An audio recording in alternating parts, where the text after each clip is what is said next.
Welcome back, dear friends. It is such a joy to have you here again. Today, we'll explore a question that lies at the heart of our modern struggles, a question that many people silently carry within them every day. Why is it that the more effort we put into life, the more anxious, exhausted, and disconnected we often become? You try harder, you plan more, you hustle longer. And yet, happiness doesn't come, peace escapes you. Joy feels delayed, like it's always just a little out of reach. If this sounds familiar, you are not alone. And today, we are going to unravel the profound insight that Buddhism offers us through the practice of striving, a path not of laziness, but of deep wisdom. Let's begin with a story. A man named David was a high-achieving executive in a fast-paced tech company. His days were packed with meetings, deadlines, and responsibilities. He practiced meditation, but only to be more productive. He attended retreats, but viewed them as mental upgrades. The more he did, the more he felt like he was running on a treadmill, always moving, never arriving. One evening, after another sleepless night, he met a teacher who asked him a simple question. What would happen if you stopped trying so hard? David didn't know how to answer. His whole identity was built on striving. The teacher then said, imagine a bird learning to fly. It flaps wildly at first, but eventually learns that soaring happens not by effort alone, but by letting the wind carry it. That was David's turning point.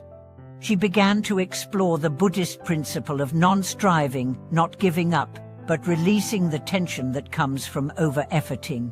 And his life began to change.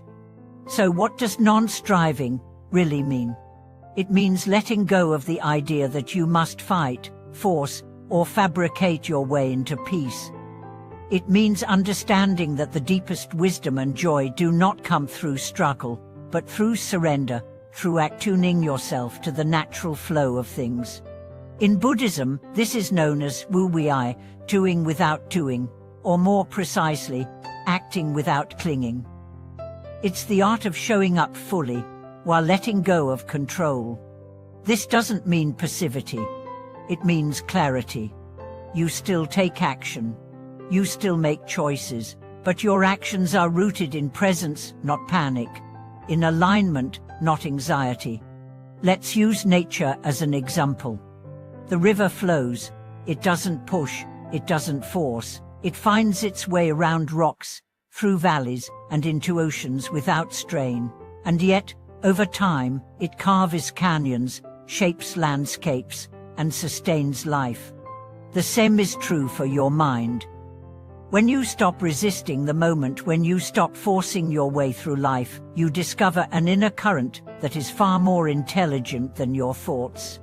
This is not just a poetic idea. It's a practice. You can begin to live this way by observing how much tension you bring into your daily efforts. When you work, are you tight in your chest? When you plan, do you feel frantic? When you meditate, are you trying to achieve something?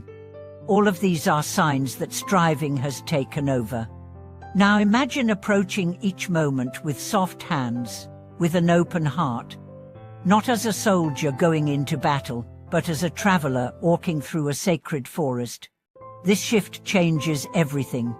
In the Diamond Sutra, the Buddha says, the Bodhisattva should practice without dwelling in anything. That includes results, that includes success, that includes effort itself. You do your best, then you release it. And in that release, miracles happen. Let's return to another story. A woman named Sarah was trying to conceive a child. After years of treatments and heartbreak, she was drained. She went to a retreat where the teacher said, stop making your life a project. Let it become a prayer. That night, she wept. She realized that her entire life had become a checklist: career, marriage, motherhood. Everything was measured, tracked, controlled. But nothing had been surrendered. She let go, not of the dream, but of the grasping. She began meditating not to get pregnant, but to return to peace. She walked instead of running. She sang again. She slept. 6 months later, she conceived naturally. But now, this isn't a promise of results. This is a story of transformation. When striving melts, space opens, and in that space, something wiser can move. Buddhist teachers across centuries have echoed this truth. Master Shunryu Suzuki said, "When you become you, Sen becomes Sen."